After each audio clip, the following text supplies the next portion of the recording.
Анда 5-6 октябрдагы окуяларга кайрылсак, бул окуянын катышуучуларынын айрымдарына дагы ушул тапта кылмыш ишти козголуп жаткан кез, алардын бири Курсан Асанов Бишкектеги жапырт башалгандыкка байланыштуу 26 январда Жаза кодекстин 245-биринесинин 1-пункту имараты жана мекемени басып алуу боюнча айыпталып кармалып, Бишкектеги номер 1 тергөө амагында камакта отурат. Бул маселе парламентте дагы жакында көтөрүлүп, суроолор берилди.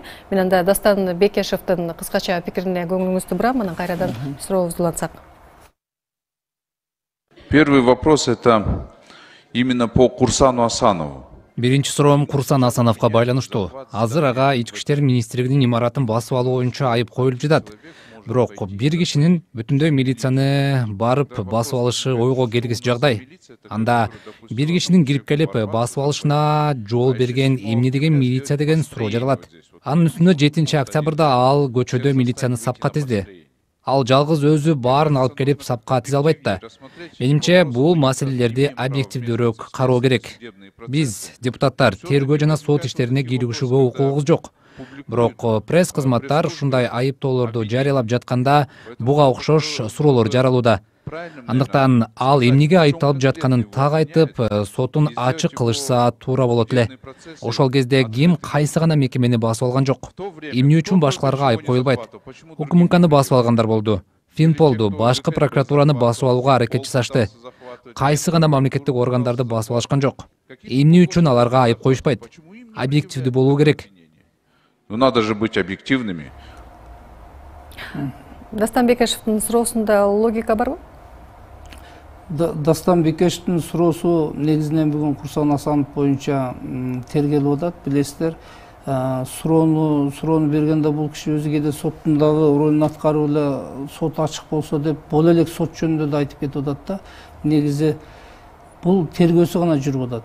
Мен сиздерге ушу депутаттын суроосун алганда жооп берейин. Курсан Асановдон башка да мекемелерди басып алган, прокуратураны жана аракеттерди атпай болгон. Бүгүнкү күндө бардыгы ИРПКга катталган. Ал боюнча тергөөлөр жүрүп атат, бирок салыштырып мыйзамда бардыгы окшош эле бардыгына бирдей баа бербеш керек. Ар кимдин аракетине баа берилет. Курсан Асанов эч кандай буйругу жок, эч жактан жок. Барып ички иштер бөлүмүндө команда берип көрдүңүздөр го. Бул ошо басып алуу болот. Кийин коллектив 2 күндөн 3 күндөн коллектив чыгарып коюп атат. Ошон үчүн буга баа берилип сурап атат. Прокуратураны басып алып, прокуратурага келип отуруп алгандар боюнча тергөөсү жүрөт, бирок алар эч кандай аракет жүргүзүшкөнү бүгүн аныкталып кетти. Барган, отурган, кайра чыгып кеткен, буйрук берип иштерди. Кимдер жөнүндө айтып атасыз? Айта аласызбы? Кимдер жөнүндө сөз болуп атат? Башкалардын да жоопкерчилиги каралып атат деп атпайсызбы? Жок, ошол айтып кетпеди азыр. Прокуратураны басып алууга аракет болгон, мамлекетте бүт эле ишканалар жөнүндө басып алууга аракеттер болгон деп атпай, ошого жооп айттым да. Жерлерде көптөгөн укук коргоо органдарынын имараттарын басып алууга аракеттер болгон. Бардыгы ИРПКга катталган, тергөөлөр жүрүп атат. Тергөөлөр жүрүп атат. Курсан Асанов боюнча бул эң бул жерде өзүңүздөр көрүп турдуңуздар, ички иштер министрлигинин толугу менен пласка ал буйругу жок эле команда берип көптөгөн иштерди кылды да.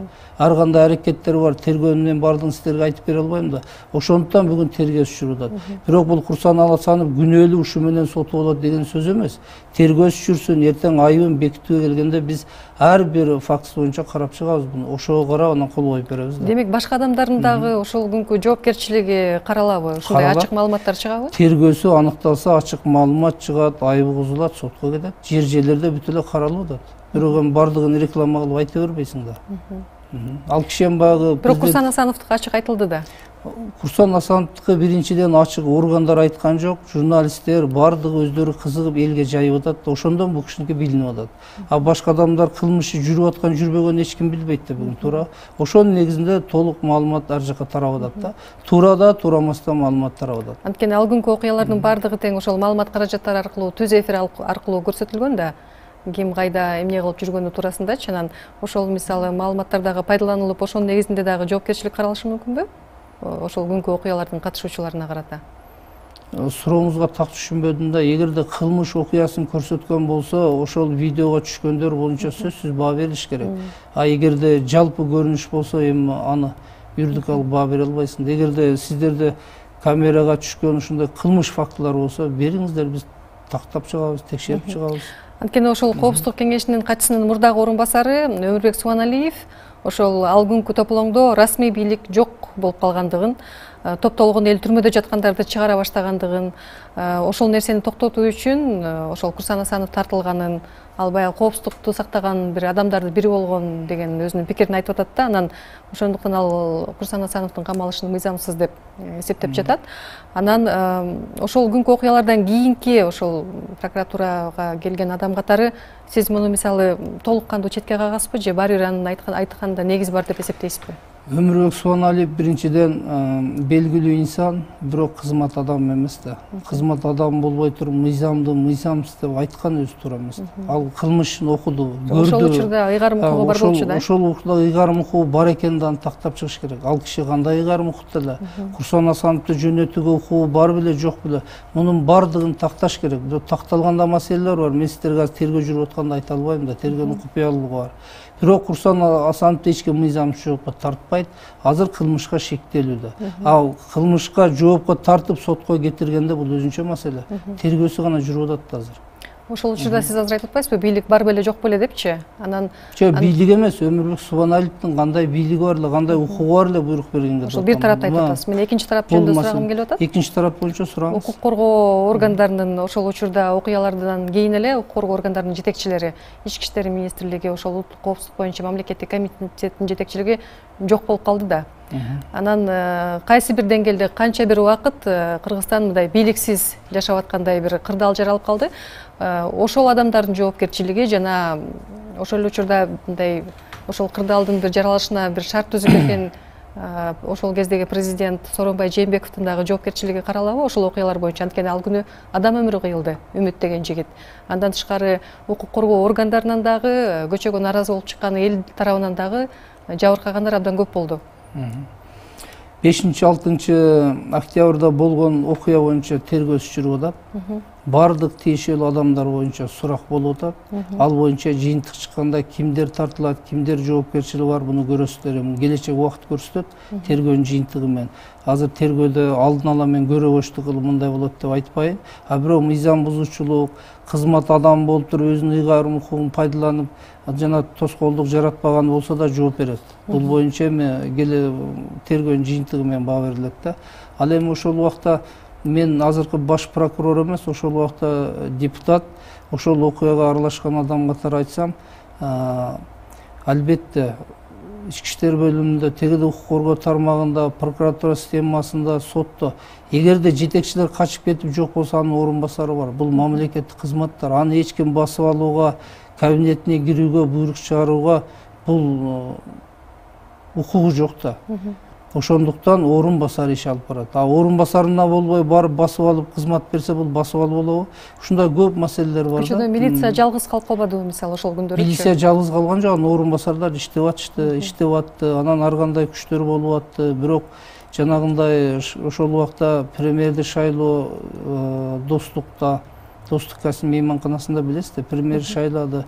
Жок деп кээ бир күчтөр жок, бул кворум болбоду деп узучугду бир эмес 3 жолу шайлатты. Мен сиздин сурооңузга кээ бир мындай эмеңизге түшүндүм.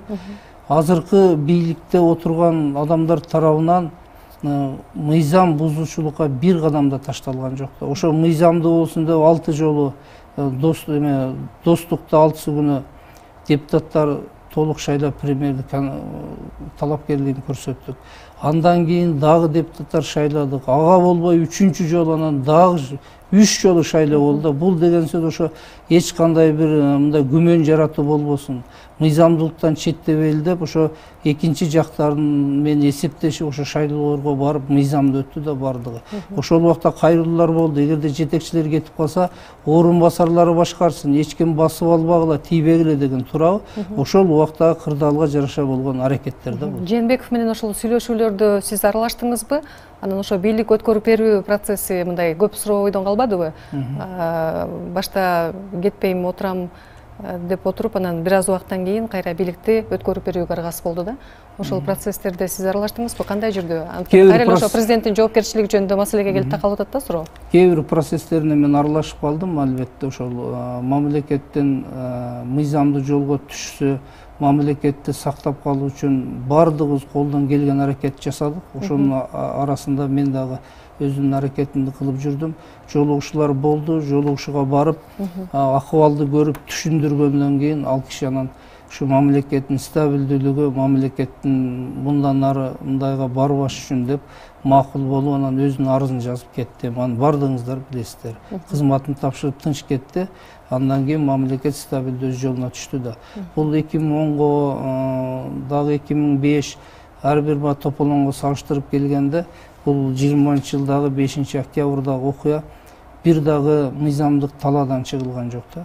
Бардыгы мыйзамдык талаа менен келип, мына бүгүнкү бийлик түптөлүп калды да.